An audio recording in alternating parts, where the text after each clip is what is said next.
Engineer محمد علی مرزا جو ہے عوام الناس کی آنکھوں پر پٹی باندھنا چاہتے ہیں، جو انشاءاللہ ہم نہیں ہونے دیں گے۔ پھر سامعین، انہوں نے جو مسلم شریف کی حدیث کی بات کی 6220 حضرت سعد بن ابی وقاص رضی اللہ تعالیٰ عنہ کے حوالے سے، تو سامعین اس کا ہم پہلے بھی جواب دے چکے ہیں، آپ اس پر ہماری کلپ ملاحظہ فرما لیجئے، اور اس وقت بھی ہم وہی بات کہتے ہیں، انجینئر محمد علی مرزا کے پاس اس کا کوئی جواب نہیں ہے، قیامت تک یہ جواب نہیں دے سکتے اس کا، کہ اگر یہ جو مطلب اس مسلم والی حدیث کا آج اکیلا انجینئر محمد علی مرزا شیعہ کی ہم نوائی میں اور مودودی کی ہم نوائی میں لے رہا ہے کہ معاذ اللہ حضرت امیر معاویہ رضی اللہ تعالیٰ عنہ نے حضرت سعد بن ابی وقاص رضی اللہ تعالیٰ عنہ کو گالیوں کا حکم دیا کہ آپ حضرت علی کو گالیاں دیں یا گالیاں کیوں نہیں دیتے، یہ حکم دیا بقول انجینئر محمد علی مرزا کے، تو ہم انجینئر محمد علی مرزا سے پوچھتے ہیں کہ پھر حضرت سعد بن ابی وقاص رضی اللہ تعالیٰ عنہ کا معاملہ حضرت امیر معاویہ کے ساتھ کیا ہونا چاہیے تھا؟ کیا معاملہ ہونا چاہیے تھا؟ ان کو معاذ اللہ بددعا دیتے وہ،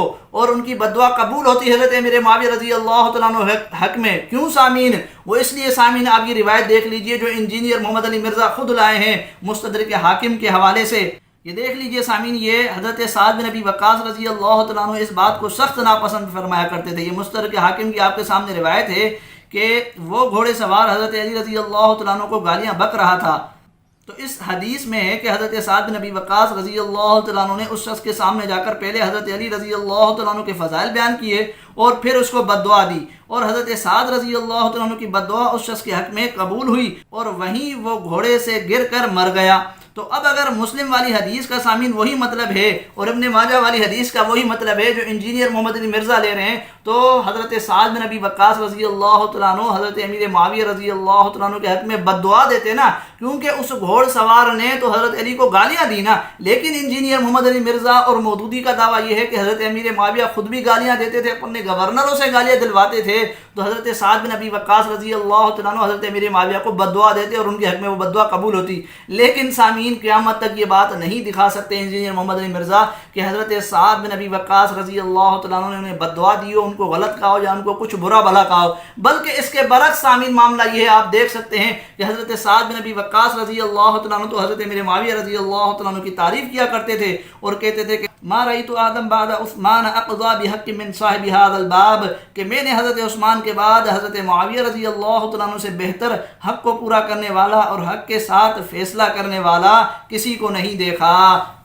دیکھا۔ تو حضرت سعد بن ابی وقاص رضی اللہ تعالیٰ عنہ تو تعریف کر رہے ہیں، جس سے صاف معلوم ہوتا ہے کہ انجینئر محمد علی مرزا شیعہ کی ہم نوائی میں جو مطلب مسلم والی حدیث کا بیان کر رہے ہیں وہ مطلب خود حضرت سعد بن ابی وقاص رضی اللہ تعالیٰ عنہ کی ان تعریفاتی کلمات کے بھی خلاف جاتا ہے۔ پھر سامعین میں آپ کو سامنے یہ بات بھی کرتا چلوں کہ انجینئر محمد علی مرزا نے یہاں حضرت امام نووی رحمۃ اللہ علیہ پر بد زبانی کی کہ جی وہ تو ناسبی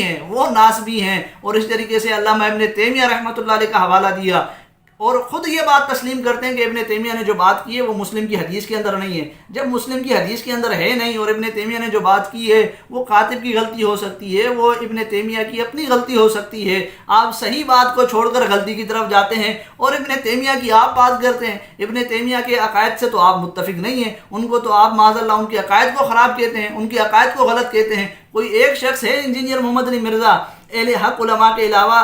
یعنی اہل حق علماء میں سے جس کی آپ نے تعریف کی ہو، جس کو آپ نے صحیح کیا ہو؟ آپ نے ہمیشہ گمراہ لوگوں کی تعریفات کی ہیں۔ بہرحال سامعین اس طرف ہم نہیں جاتے، ہم تو آپ کو یہ بتلانا چاہتے ہیں کہ سامعین انجینئر محمد علی مرزا اس مسلم والی حدیث کا جو مطلب لے رہے ہیں وہ مطلب آج تک شیعوں کے علاوہ اور اسی طریقے سے مودودی صاحب کے علاوہ کسی نے نہیں لیا، حضرت سعد بن ابی وقاص رضی اللہ تعالیٰ عنہ نے بھی نہیں لیا۔ پھر سامعین یہاں میں آخری بات کرتا چلوں کہ انجینئر محمد علی مرزا نے ایک حدیث سنائی حضرت علی رضی اللہ تعالیٰ عنہ کی، موقوفاً ایک حدیث سنائی کہ حضرت علی رضی اللہ تعالیٰ عنہ نے فرمایا کہ میرے بارے میں دو جماعتیں دوزخ میں جائیں گی۔ انجینئر محمد علی مرزا کہتے ہیں تعریف میں غلو کرنے والا حضرت علی رضی اللہ تعالیٰ عنہ کی اور اسی طریقے سے حضرت علی رضی اللہ تعالیٰ عنہ سے بغض رکھنے والا، کہتے ہیں کہ تعریف میں غلو کرنے والے رافضی ہیں اور بغض کرنے والے ناسبی ہیں، یعنی اہل سنت والجماعت میں سے کوئی نہیں، اہل سنت والجماعت میں سے کوئی نہیں۔ اور انجینئر محمد علی مرزا کو ہمارا یہ چیلنج ہے کہ انجینئر محمد علی مرزا ان احادیث بخاری مسلم کا نام تو لیتے ہیں، لیکن ان بخاری مسلم کی احادیث کا جو مفہوم، جو مطلب، جو تشریحات یہ بتلاتے ہیں وہ اہل سنت والجماعت میں سے کسی فقی کسی محدث نے باتیں نہیں کی. یہ آپ کو باتیں ملیں گی تو شیعوں سے ملیں گی یا ان کے علاوہ جو ہے وہ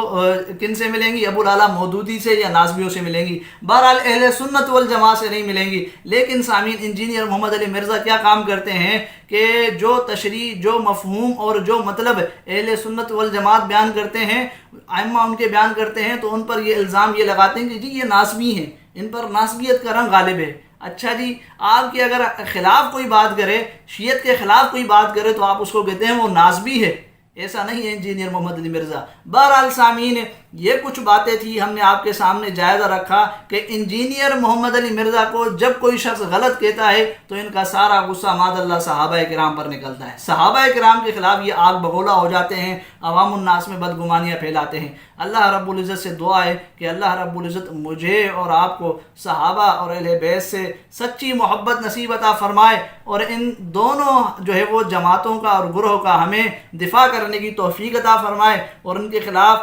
شیعہ، رافضی، ناسبی اور انجینئر محمد علی مرزا جیسے لوگ جو بدگمانیاں پھیلا رہے ہیں، ان کے اعتراضات اور ان کے مغالطات کا جواب دینے کی توفیق عطا فرمائے. وآخر دعوانا الحمدللہ رب العالمین.